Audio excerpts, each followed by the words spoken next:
buenos días, tardes y noches, queridos estudiantes de Derecho de Consumo. Bienvenidos a nuestra primera edición del podcast en materia de Derecho de Consumo. En esta ocasión, y como ya hemos avanzado en clase, vamos a hablar del reiteradísimo control de transparencia, que ya sabemos perfectísimamente lo que es, o bueno, sospechamos que sabemos que es algo distinto del control de incorporación, que resulta de aplicación solamente a consumidores y que es un control reforzado, pero bueno, dicho con propiedad, no sabemos exactamente lo que es porque ya sabemos que nadie sabe lo que es. Voy a tratar de contar un poco con datos y con citas de sentencias el contenido de este control de transparencia y profundizar un poquito en su configuración, aparte de lo que ya hemos dicho en clase. Para resolver la controversia de las cláusulas de redondeo al alza, el Tribunal Supremo cuestionó al Tribunal de Justicia de la Unión Europea si podía evaluar la abusividad de las cláusulas que aplicaran o que afectaran al precio, incluso cuando existiera el artículo 4.2 de la directiva, ya que en derecho castellano y en derecho español no lo habíamos traspuesto. Bien, la sentencia del Tribunal de Justicia de la Unión Europea de 3 de junio de 2010 respondió que era compatible con el derecho de la Unión, el derecho español, que no incorporaba el artículo 4.2. Es decir, como la directiva 93/13 era una directiva de mínimos, era compatible con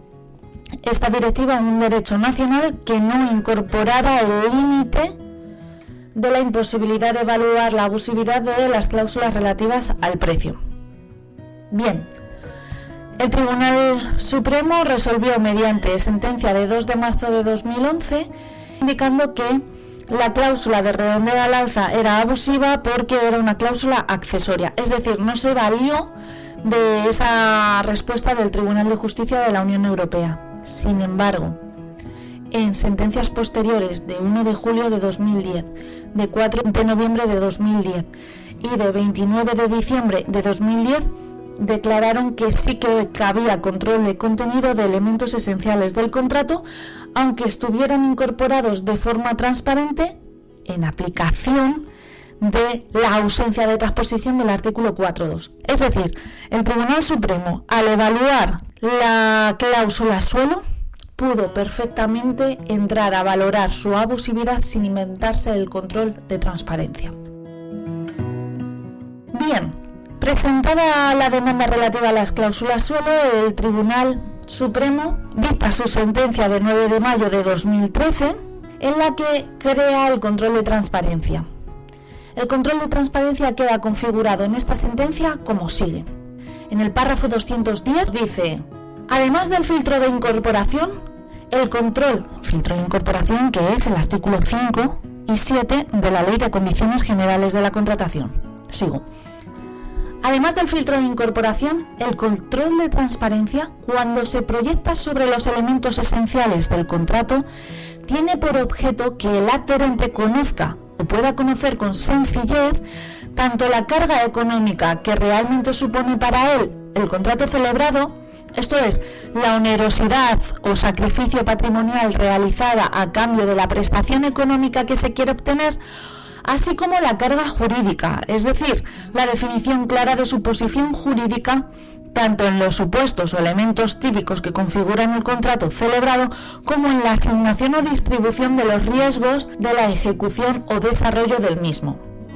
Consecuentemente, existen dos controles de transparencia con los consumidores. Párrafo 210, continúo. Primero, el control de incorporación o transparencia documental suficiente a efectos de incorporación a un contrato suscrito entre profesionales y empresarios,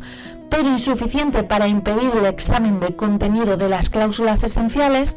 y, en concreto, para impedir que se analice si se trata de condiciones abusivas. Y se identifican con el cumplimiento de las obligaciones de información y redacción sectoriales. Esto en lectura conjunta con los párrafos 202 y 203. Y un segundo control, nos vamos al párrafo 211 y 215, Lo configuran como el control de transparencia material de las cláusulas relativas a elementos esenciales del contrato, destinado a evaluar si la información suministrada al consumidor ya no adherente, le permitió percibir que se trataba de una cláusula que era definitoria del objeto principal del contrato, que incidía o podía incidir en el contenido de su obligación de pago, así como tener un conocimiento real y razonablemente completo de cómo juega o puede jugar en la economía del contrato. Se trata, pues, de un control de comprensibilidad real, cuya contravención provocará la ineficacia de la cláusula esencial afectada, toda vez que vulnera el presupuesto básico de la contratación no negociada. 2 puntos. El conocimiento real de sus cláusulas esenciales o, si se quiere, del objeto contractual, precio o contraprestación consentido. Por otra parte, en los párrafos 210 y 215b, insiste en que es una cosa distinta del error vicio. Y continúa matizando el contenido de este control de transparencia en su inmediatamente posterior sentencia de 8 de septiembre de 2014, en la que se conocía de 8 acciones individuales, ya no una acción de cesación como era la de la cláusula suelo de 9 de mayo, en la que tenía que evaluar la transparencia de esas 8 cláusulas suelo. Y allí concluyó que el control de transparencia se proyecta de un modo objetivable sobre el cumplimiento por el predisponente de ese especial deber de comprensibilidad real en el curso de la oferta comercial y de su correspondiente reglamentación seriada. Se entiende, pues, de esta forma que este control de legalidad o de idoneidad establecido a tal efecto, fuera del paradigma del contrato por negociación y, por tanto, del plano derivado de los vicios del consentimiento, no tenga por objeto el enjuiciamiento de la validez del consentimiento otorgado. En este sentido, debe señalarse que la lectura de la escritura pública, por parte del notario, y en su caso, el contraste de las condiciones financieras de la oferta vinculante con la del respectivo préstamo hipotecario no suplen, por ellos solos, sin protocolo o actuación específica al respecto, el cumplimiento de ese deber especial de transparencia. Es decir, en la sentencia de 8 de septiembre de 2014 se insiste en el carácter objetivo del control de transparencia y su diferencia radical con el control de error en el consentimiento. Todo cambió cuando la sentencia del Tribunal de Justicia de la Unión Europea de 21 de diciembre de 2016 declaró que era contrario al derecho de la Unión y en concreto al artículo 6.1 de la directiva y a los efectos disuasorios del artículo 7 de la directiva 93/13, el hecho que el Tribunal Supremo hubiera dicho que las cláusulas suelo eran abusivas, pero que no procedía a la restitución de las cuotas abonadas en aplicación de esta cláusula nula. Que cuando el artículo 6.1 de la directiva dice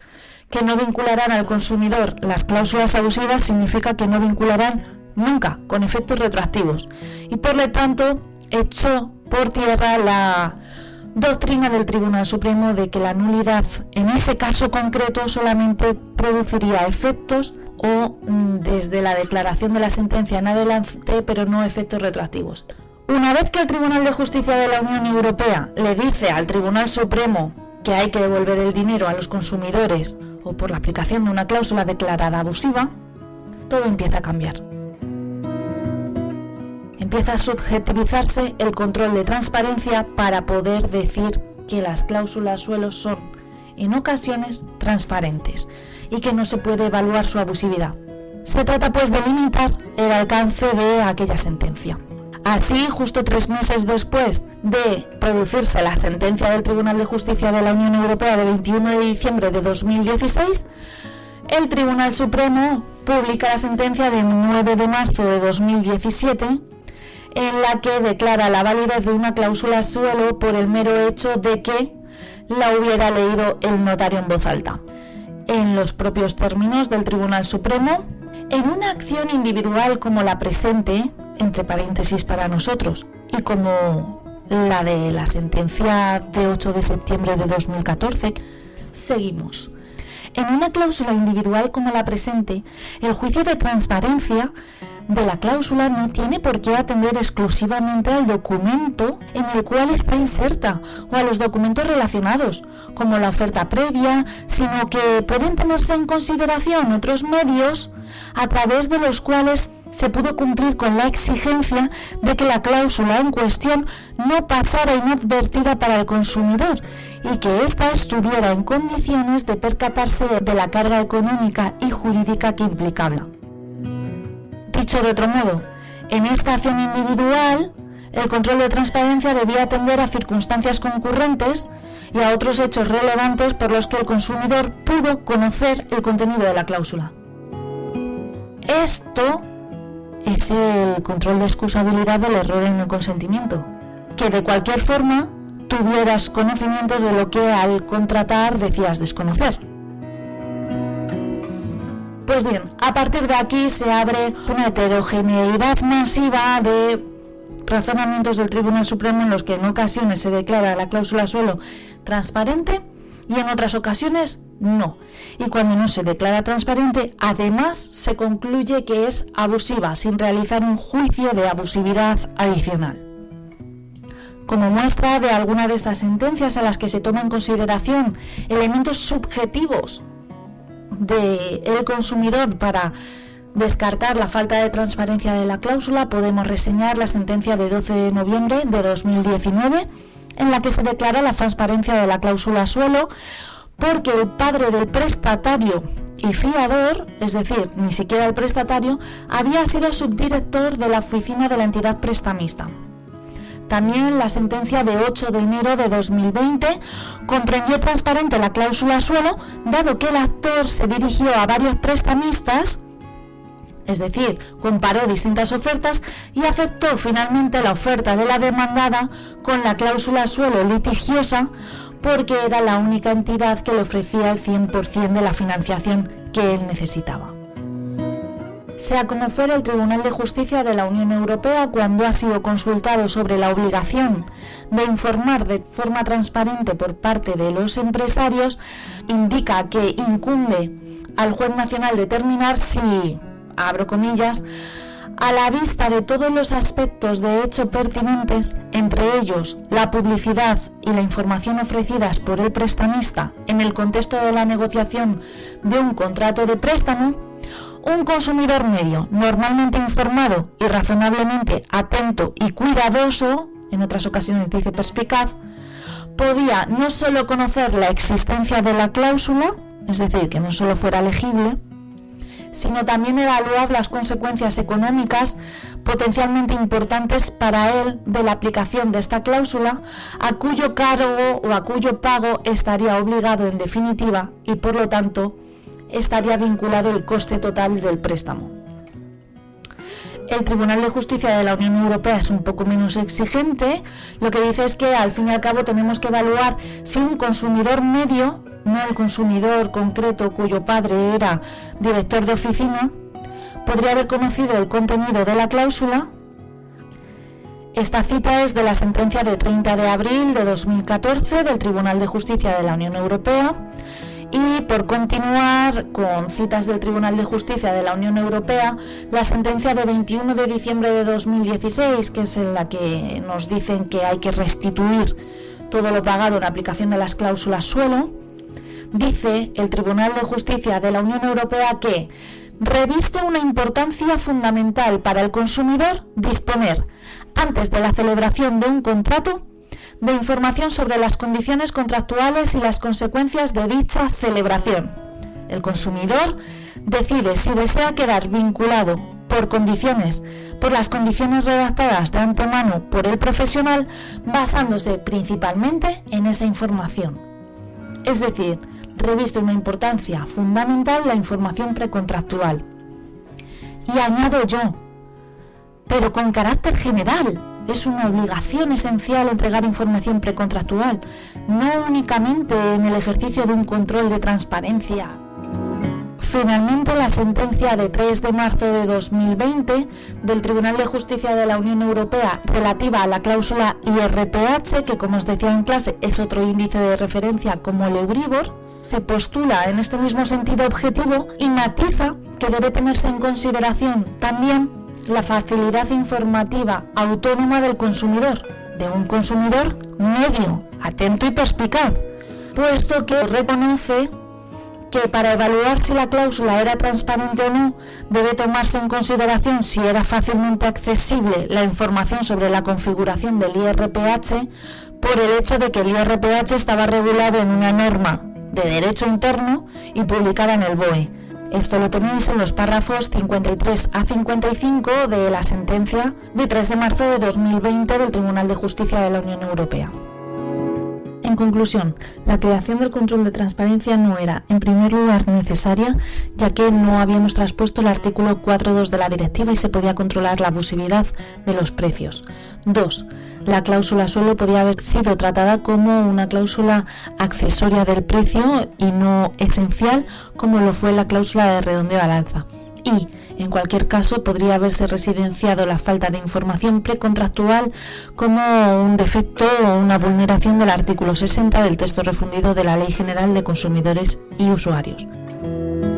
Sea como fuere, en este podcast hemos tratado de delimitar la configuración del control de transparencia por parte del Tribunal Supremo y los matices del Tribunal de Justicia de la Unión Europea. Y habiéndome pasado tan solo 10 minutos de la duración máxima que nos habíamos planteado, me pongo a vuestra disposición y nada, un abrazo fuerte, chicos y chicas, y nos vemos en clase el próximo día.